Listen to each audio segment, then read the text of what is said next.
नमस्कार, मैं हूं रमेश अवस्थी। हमारे खास कार्यक्रम समय संवाद में आपका स्वागत है। आज हमारे साथ हैं प्रदेश के स्वास्थ्य राज्य मंत्री अतुल गर्ग जी।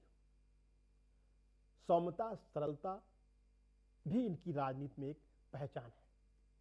आज हम इनसे वैक्सीन, कोरोना और राजनीति से जुड़े कई पहलुओं पर बातचीत करेंगे, लेकिन इससे पहले जान लेते हैं इनके राजनीतिक जीवन के। अतुल गर्ग स्वास्थ्य राज्य मंत्री। स्वभाव से बेहद ही मृदुभाषी, संवेदनशील व अनुशासित व्यक्तित्व वाले अतुल गर्ग किसी भी काम को न केवल मन और मेहनत से करते हैं, बल्कि नए नए सुझाव भी देते रहते हैं। वर्तमान में वो उत्तर प्रदेश सरकार में स्वास्थ्य राज्य मंत्री हैं और अपनी जिम्मेदारी और दायित्व पूरी ईमानदारी से निभा रहे हैं। उनकी प्रतिभा का अंदाजा इस बात से लगाया जा सकता है कि जिन इंजीनियरिंग कॉलेजों में उन्हें काम करने का मौका मिला, वहां के छात्रों को उन्होंने न सिर्फ स्टार्टअप के गुर सिखाए, बल्कि 40 से अधिक कंपनियां खुलवाईं और इन सभी कॉलेजों और छात्रों ने पूरे उत्तर प्रदेश में नाम कमाया। इतना ही नहीं, उनके नाम कई ऐसे सराहनीय काम दर्ज हैं जो समाज में पिछड़ गए थे। उन युवक युवतियों को निःशुल्क motor winding, motor mechanic, AC, TV, fridge mechanic, mobile phone repair, food processing, computer training, security guard, स्वरोजगार प्रशिक्षण कराए, जिससे वो जीवन यापन कर सकें। साथ ही छोटे छोटे स्कूलों में कंप्यूटर क्लास खुलवाई। इनमें से एक सेंटर, जिसका उद्घाटन किरण बेदी जी ने किया, वो अब भी संचालित हो रहा है। अतुल गर्ग जी पूर्व मेयर दिनेश चंद्र गर्ग जी के बड़े बेटे हैं। अतुल जी ने अपने कॉलेज की पढ़ाई गाजियाबाद से पूरी की। बीकॉम की पढ़ाई पूरी करने के बाद अपने व्यावसायिक कार्य में जुट गए। बीजेपी व अलग अलग संगठनों में काम करते हुए समाज में अपनी अलग पहचान और विश्वास अर्जित किया। दमयंती गोयल, सुनील शर्मा और राजनाथ सिंह के चुनाव में प्रचार और संयोजन की जिम्मेदारी भी अतुल गर्ग जी ने सफलतापूर्वक निभाई। उन्हें जो भी जिम्मेदारी दी गई, उन्होंने उसे बखूबी पूरा किया और अब भी निरंतर जारी है। अभी आपने देखा अतुल गर्ग जी का राजनीतिक जीवन। गर्ग साहब, हमारे कार्यक्रम में बहुत बहुत स्वागत है आपका। गर्ग साहब, आपके पास स्वास्थ्य विभाग है। स्वास्थ्य विभाग पे हम बातचीत करेंगे, लेकिन इससे पहले हम जरूर जानना चाहते हैं कि जो आपकी राजनीतिक पारी है, आप समाज सेवा करते थे, पिताजी लगभग 10 साल गाजियाबाद में मेयर रहे, तो ये राजनीतिक यात्रा जो शुरू हुई वो कहाँ से शुरू हुई और आज यहाँ पर हैं, इसके बारे में आप क्या कहेंगे? 1967 में पिताजी ने चुनाव संयोजक का काम संभाला प्रकाशवीर शास्त्री के एमपी के इलेक्शन में। वो उनके चुनाव संयोजक थे पूरे लोकसभा के, जब लोकसभा बहुत बड़ी हुआ करती थी। मेरठ तक भी लोकसभा थी उस जमाने में, गाजियाबाद से लेकर के। तो तब से मुझे याद है जब मैं 10 साल का रहा हूँगा, और उसके बाद से कोई चुनाव ऐसा नहीं रहा कि जिसमें पिताजी या तो खुद चुनाव लड़े होंगे या चुनाव संयोजक रहे होंगे। 1968 में शायद पहली बार दीनदयाल उपाध्याय राष्ट्रीय अध्यक्ष बने थे कालीकट में। तो पिताजी की उंगली पकड़ के मैं उस जुलूस में साथ था। दीनदयाल उपाध्याय जी का भाषण मैंने अपने कानों से सुना था पहली बार जब वो बोले थे। तो इसे राजनीतिक यात्रा तो नहीं कह सकते थे, लेकिन इतना जरूर है कि बचपन से ही आना जाना हमेशा रहा। अटल जी की सभा कहीं भी होती थी, या जगदीश शर्मा जी थे, एक बहुत बड़े स्पीकर थे जनसंघ के उस जमाने। शिक्षा दीक्षा सब गाजियाबाद से हुई आप? हाँ, सब गाजियाबाद। क्या शिक्षा दीक्षा हुई? बीकॉम मैंने किया है गाजियाबाद से, एमएमएच कॉलेज गाजियाबाद से बीकॉम। तो पिताजी चाहते थे आप राजनीति में आए? पिताजी ही चाहते थे मैं राजनीति में, मैं बहुत डरता था। मुझे लगता था कि ये बहुत ज़्यादा मुश्किल काम है, तो मेरा संकोच बहुत था। तो पिताजी ने मेरे को एडवाइस करा कि नहीं, तुम पैरों पर खड़े हो गए हो, आर्थिक रूप से भी तुम्हारा काम ठीक है, तो अब तुम्हारे को समाज सेवा में आना चाहिए और ये अच्छा माध्यम है। आप भी कई नेताओं के चुनाव संयोजक रहे, राजनाथ जी के भी आप चुनाव मैं राजनाथ सिंह जी का भी चुनाव संयोजक रहा, मैं जनरल वीके सिंह का भी चुनाव संयोजक रहा, और उससे पहले सुनील शर्मा जी का प्रचार प्रमुख और परोक्ष रूप से चुनाव संयोजक रहा। उससे पहले सुनीता दयाल जी का भी चुनाव संयोजक प्रचार प्रमुख रहा। दमयंती गोयल जी के चुनाव में भी मेरे को काफ़ी महत्वपूर्ण भूमिका अदा करने को मिली थी। वो मेरा शौक था। अच्छा, ठीक है, पर कभी खुद चुनाव लड़ूंगा ये मैंने सोचा नहीं था।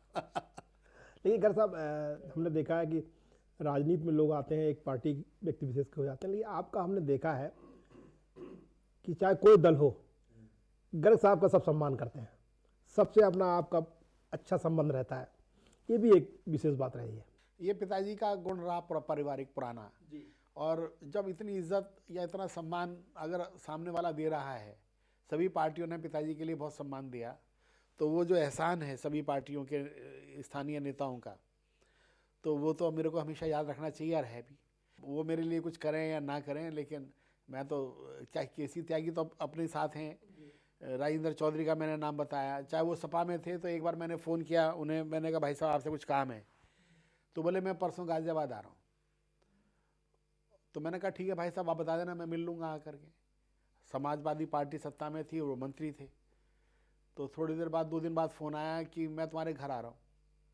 तो समाजवादी पार्टी का मंत्री एक अदने से आदमी के टेलीफोन पे कि मेरे को कुछ काम है, तो मेरे से काम पूछने मेरे घर आ जाए, तो क्या हम इसे भूल सकते हैं? लेकिन गाजियाबाद की अगर बात की जाए तो गाजियाबाद का एक जो बेसिक स्ट्रक्चर है या वहाँ का एक माहौल है, तो उसमें अपराध है, मेडिकल है और शिक्षा है। ये इसका पूरा उपचार नहीं हो पाया या इस पर हमेशा फोकस रहा है। अपराध कंट्रोल नहीं हुआ, शिक्षा की भी उतनी अच्छी व्यवस्था नहीं हो पाई, और स्वास्थ्य की भी बात की जाए तो उतनी स्वास्थ्य सेवाएं भी नहीं गाजियाबाद में है जिसका गाजियाबाद हकदार है। ऐसा है कि मैं इन दोनों तीनों का सीक्वेंस में आपको जवाब दे देता हूँ। कोई ज़माना था जब अपराध रहे होंगे गाजियाबाद में, तब शायद पूरे उत्तर प्रदेश में भी बहुत बड़ी मात्रा में थे। जब कल्याण सिंह जी आए तो उसमें उन्होंने अपराध पर बहुत सफल तरीके से उसको कंट्रोल किया। उसके बाद में भारतीय जनता पार्टी फिर सत्ता में नहीं रही, फिर स्थिति थोड़ी सी डामाडोल होनी शुरू हुई। लेकिन अगर आप देखेंगे गाजियाबाद में कोई एक भी अपराध पिछले 3-4 सालों में ऐसा नहीं है जो सामूहिक रूप से, जो एक प्लान वे में हुआ हो, जो जिसे कहना चाहिए घोषित अपराधियों के द्वारा हुआ हो। रोज़मर्रा की लड़ाई झगड़े मार पिटाई कोई छोटी मोटी चोरी वगैरह इस तरह की चीज़ें हुई हैं, ऐसा नहीं है कि नहीं हुई हैं, पर ऐसा कोई एक गैंग बता दीजिए, ऐसा कोई एक गैंगस्टर बता दीजिए कि योगी सरकार आने के बाद में वहाँ पे कोई ऑपरेट कर रहा हो। नहीं, योगी सरकार में गैंगस्टर तो डर गए, भाग गए या जेल में चले गए, ये तो है, ये तो इसमें तो सब लोग स्वीकार करते हैं। गाजियाबाद में भी ये स्थिति है, कोई अपराध नहीं है, मतलब अपराध है पर वो जो अपराध उसे प्लान्ड अपराध कहा जाता है कि किसी गैंगस्टर से अपराधी कोई चौथ वसूल कर रहा है, ऐसी कोई स्थिति। लेकिन बाकी की अब बात की जाए, स्वास्थ्य की बात की जाए, आप स्वास्थ्य मंत्री हैं, नोएडा जहाँ है, नोएडा में स्वास्थ्य सेवाएं अच्छी हैं, लेकिन गाजियाबाद में हमने देखा बहुत हॉस्पिटल अच्छे नहीं हैं, अभी भी स्वास्थ्य सेवाओं की बहुत ज़रूरत है। देखिए कि ये जैसे जैसे साइंस ने तरक्की की है वैसे वैसे बहुत माइन्यूट साइड में ये स्वास्थ्य सेवाएं जा रही हैं, वो बहुत महंगी भी हैं। कौन सी ऐसा काम है जिसको आप ये इंगित कर सकते हैं कि गाजियाबाद में नहीं हो रहा है? प्राइवेट सेक्टर में कोई ऐसी चीज़ नहीं है, चाहे न्यूरो सर्जरी हो, चाहे हार्ट की सर्जरी हो, ठीक है। कोरोना के अंदर भी ये समझ लीजिए कि दिल्ली से लोग बड़ी मात्रा में गाजियाबाद में इलाज कराने के लिए आए, दिल्ली से, ठीक है। अब मैं सरकारी हॉस्पिटल की आपसे बात करूं, कभी कल्पना की गई थी कि क्या सीटी स्कैन जैसी सुविधा सरकारी अस्पताल में बिना शुल्क के हुई है? गाजियाबाद के अंदर डिजिटल एक्सरे, जो बहुत महंगा एक्सरे होता है, वो गाजियाबाद में है। गाजियाबाद के अंदर डायलिसिस मशीनें 15 हैं, गाजियाबाद में हैं। गाजियाबाद के अंदर सरकारी अस्पतालों में 8 से या 12 से ज़्यादा आपके वेंटिलेटर्स हैं ऑक्सीजन देने के लिए। ये वो सुविधाएं हैं कि जो कभी गरीब आदमी सोच ही नहीं सकता था। और ये कितने समय में हुआ है? ये सब काम पिछले 3-4 साल में हुआ है। तो ये सुविधाएं जो गाजियाबाद की आप बात कर रहे हैं, यही चाहे सिटी स्कैन की बात हो, चाहे एक्सरे डिजिटल एक्सरे की बात हो, ये सभी प्रदेश के जितने भी सरकारी हॉस्पिटल हैं उनमें उपलब्ध हो गई। करीब 65 के अंदर सिटी स्कैन है जी, पूरे प्रदेश में। पूरे प्रदेश में। तो क्या कारण है कि जितने 70 सालों में मेडिकल कॉलेज उत्तर प्रदेश में थे या 65 सालों में थे, उतने उससे ज़्यादा पिछले 4 सालों में खुल गए। तो जो स्पीड है जो डेड थी, जब उसको रनवे करते हैं आप, जब उसमें दौड़ना शुरू करते हैं, तो हम अब स्पीड बननी शुरू हो गई है हमारी सरकार की। तो पूरी उम्मीद है कि 2022 में फिर से ये सरकार अपना दोहराएगी, तो ये जो छोटी मोटी जो शिकायतें ये भी दूर होंगी। आपसे हमारी बातचीत का सिलसिला जारी रहेगा। यहाँ पर लेते हैं छोटा सा ब्रेक के बाद फिर हाजिर। ब्रेक के बाद फिर आपका स्वागत है। हमारे साथ हैं अतुल गर्ग जी। गर्ग साहब, वैक्सीन का इस समय काफ़ी हल्ला हो रहा है, विरोध में विपक्ष तमाम सवाल खड़े कर रहा है। आप जनता को कैसे ये संदेश देना चाहेंगे कि वैक्सीन बिल्कुल ठीक है और इसको आप समय पे लगवाएं? देखिए, जनता तो सारी बात समझ रही है। क्या रशिया में वैक्सीन नहीं लग रही है? क्या अमेरिका में नहीं लग रही है? क्या इंग्लैंड के अंदर नहीं लग रही है? और जितने भी छोटे बड़े देश हैं, WHO ने भी हिंदुस्तान की तारीफ करी है, भारत की तारीफ करी है। क्या ये गर्व की बात नहीं है? किसी ज़माने में हम पिछलग्गू हुआ करते थे, आज हर मामले में हम पूरे विश्व का नेतृत्व करने के लिए तैयार बैठे हैं। ठीक है, 2 वैक्सीन हमारे यहाँ से अप्रूव हुई हैं। और ये बड़ा अफसोस की बात है कि ये राजनीति का जो गिरता हुआ स्तर है, ये उसका मापदंड है कि वैक्सीन की बुराई की जा रही है। अच्छा, विपक्ष ने ही एक वीडियो भी वायरल किया कि बनारस में एक साइकिल पे वैक्सीन जा रही है, ये सब क्या मामला था? तो उसके 2 जवाब उन्होंने दिए। बोले साहब वो या तो कोई और लेके जा रहा था, फिर उन्होंने कहा नहीं साहब वो हमारा ट्रायल हो रहा था तो खुद हड़बड़ा गए। अब उन्हें खुद नहीं समझ में आया कि जवाब देने वालों को कि जवाब ठीक है। क्या आप क्या मानते हैं, ये सब क्या है? उतावलापन है, विरोध करने की जो इच्छा शक्ति है, तो उसके अंदर एक उतावलापन है कि कुछ तो ऐसा मिले कि जिसको बाउंस किया जा सके, जिसको, तो ये अधीरता है। कोरोना के नया रूप भी आ रहा है, जो सबसे ज़्यादा प्रभावी लंदन में है और भी देशों में हो रहा है। इंडिया में भी काफ़ी केसेस मिले हैं। तो कोरोना का जो नया रूप है, उससे उत्तर प्रदेश विशेषकर कैसे इससे निपटेगा, आपका विभाग कैसे निपटेगा, उसके लिए क्या तैयारी की गई?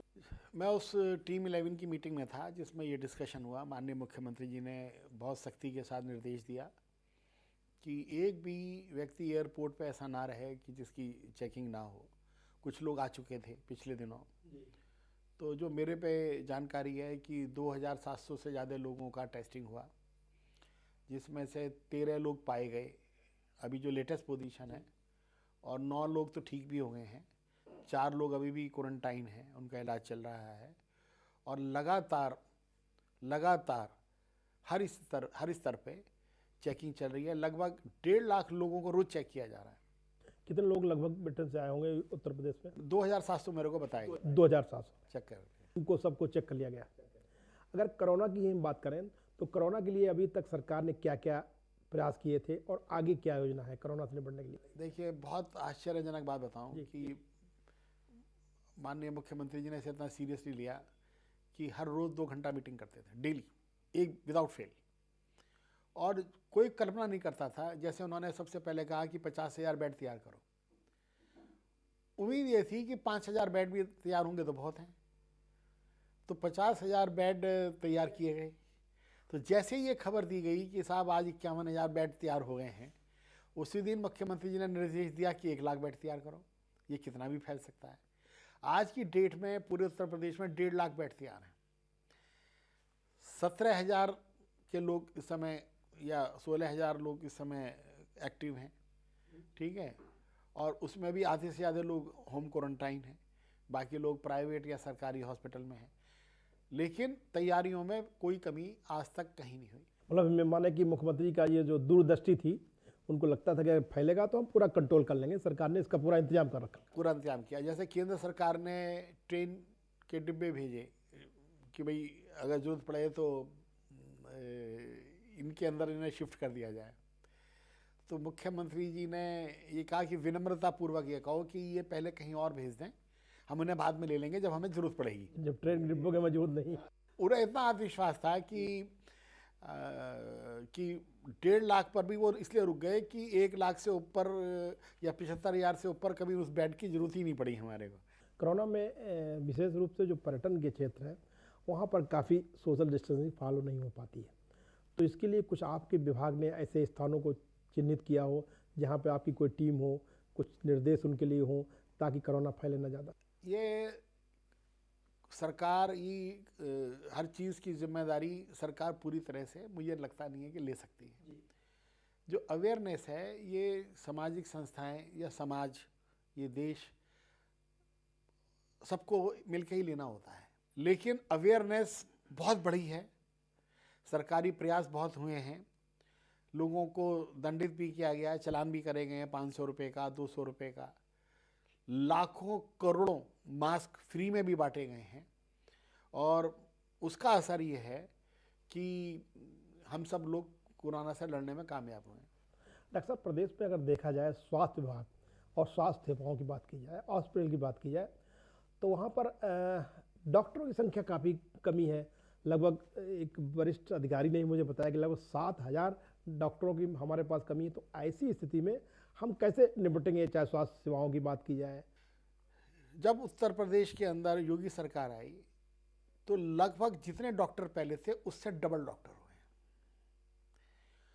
बहुत बड़ी मात्रा में डॉक्टर की जो सस्पेंडेड थे किसी न किसी कारणों से, उनके केसेस का निस्तारण नहीं हो रहा था, वो सब लगभग ज़्यादातर केसेस का यथासंभव निस्तारण हो गया। ठीक है, आज आपके पास में 12,000 से ज़्यादा डॉक्टर अवेलेबल हैं, जबकि 6 या 7,000 थे। 6-7 हज़ार डॉक्टर्स की जो संख्या है वो संविदा पे भी रखी गई है, जिसके अंदर कुछ डेंटिस्ट भी हैं। ठीक है, अभी ही करीब 700 लोगों को तो अभी अपॉइंटमेंट किया गया है पिछले दिनों ही। ये बात तो सही है कि अभी भी ज़रूरत है और कुछ कमियां हैं, लेकिन मैंने जैसे कि पहले कहा कि जब आप डेड स्पीड से चलते हैं तो रेस लगाने में शुरू के कुछ मिनटों में, कुछ सेकंडों में स्पीड पकड़ती है, चाहे वो ट्रेन हो चाहे कोई भी सरकार हो। लेकिन अब मामला जो है काफ़ी अच्छी स्थिति में आ गया है। आपसे हमारी बातचीत का सिलसिला जारी रहेगा। यहाँ पर लेते हैं छोटा सा ब्रेक, ब्रेक के बाद फिर हाजिर होते हैं।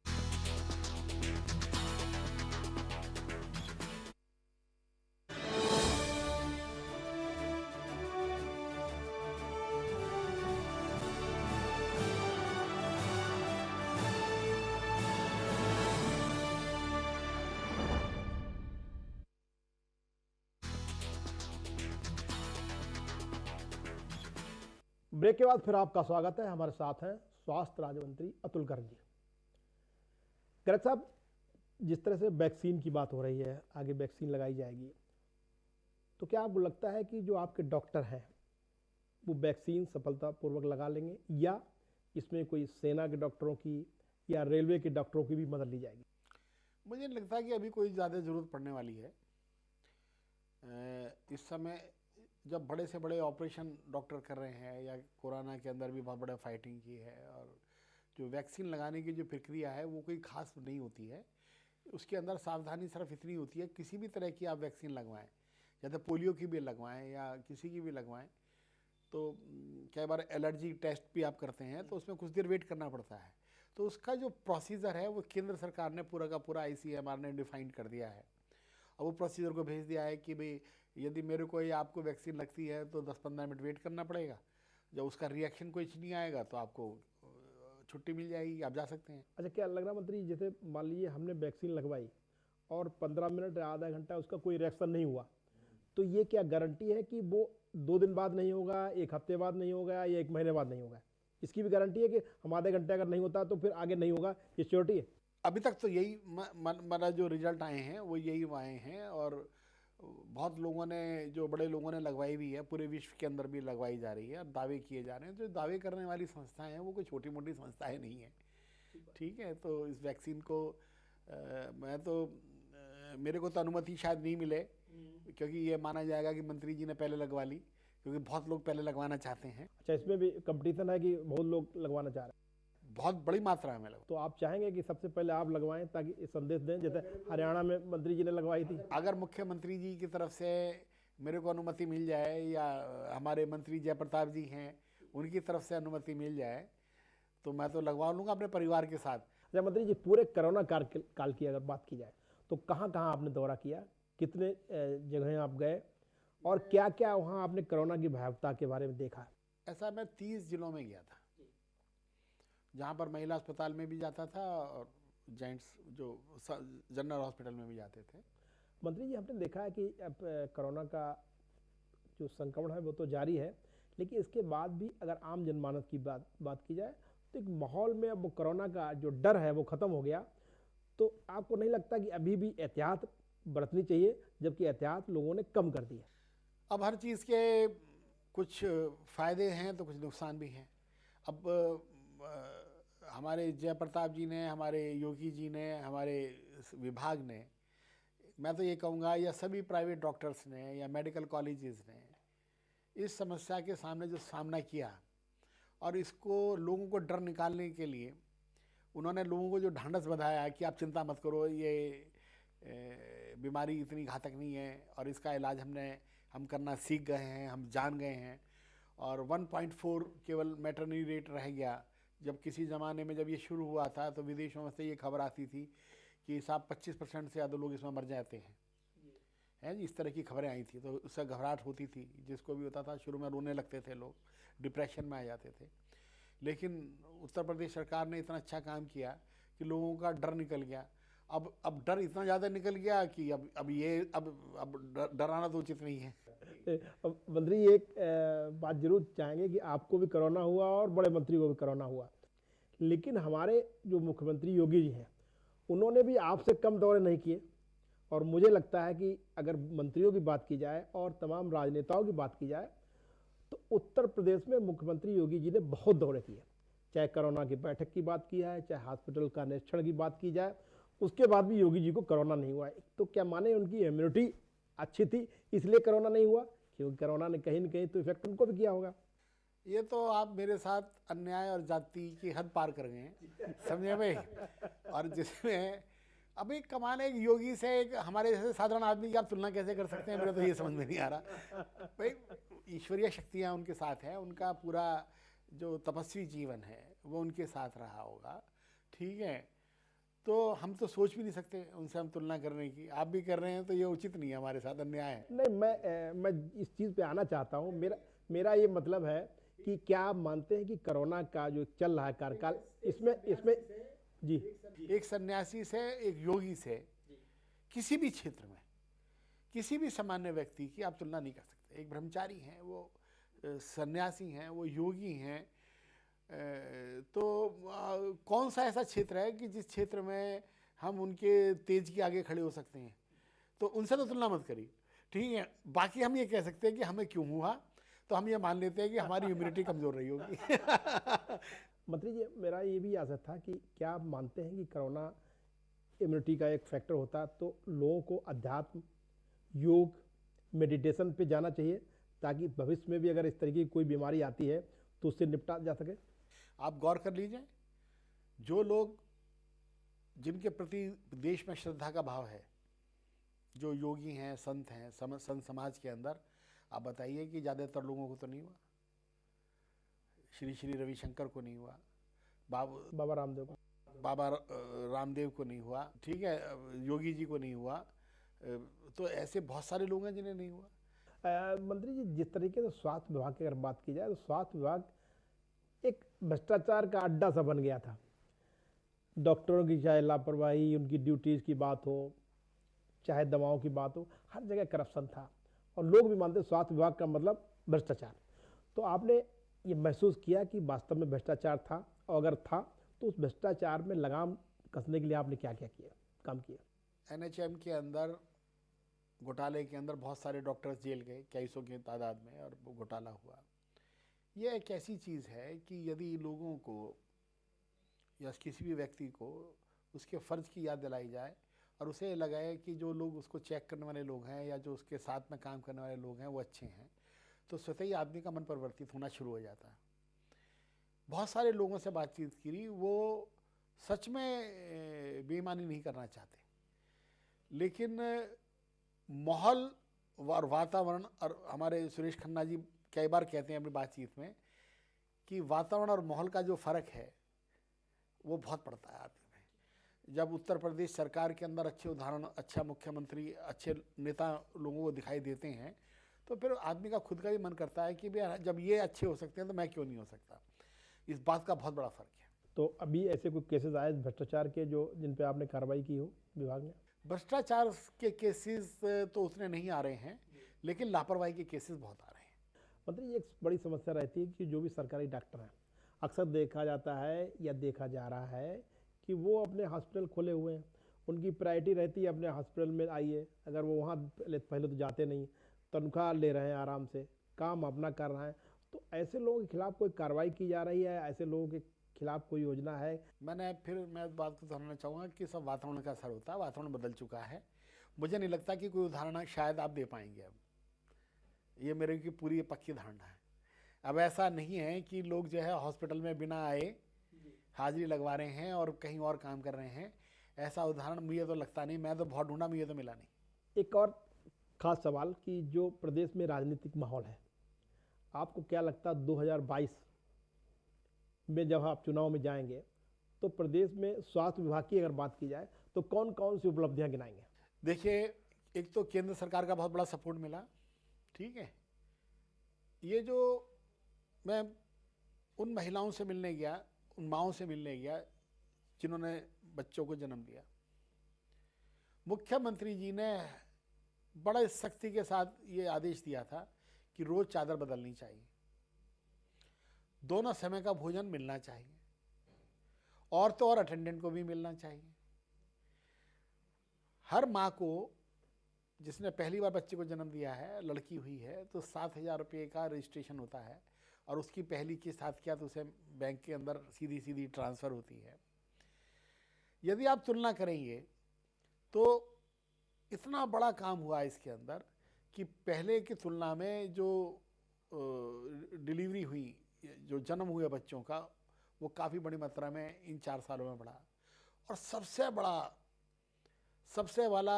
बड़ा हृदय स्पर्शी उदाहरण मैं देता हूँ गोरखपुर का, देवरिया का, इस बेल्ट का।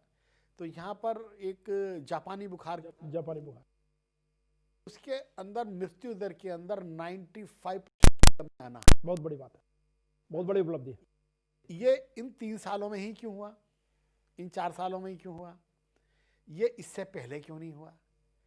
तो उसको आप पैरामीटर मान लीजिए कि कितना बड़ा काम हुआ होगा। अब कोई डेंगू आप सुन रहे हैं, कहीं सुना है आपने डेंगू?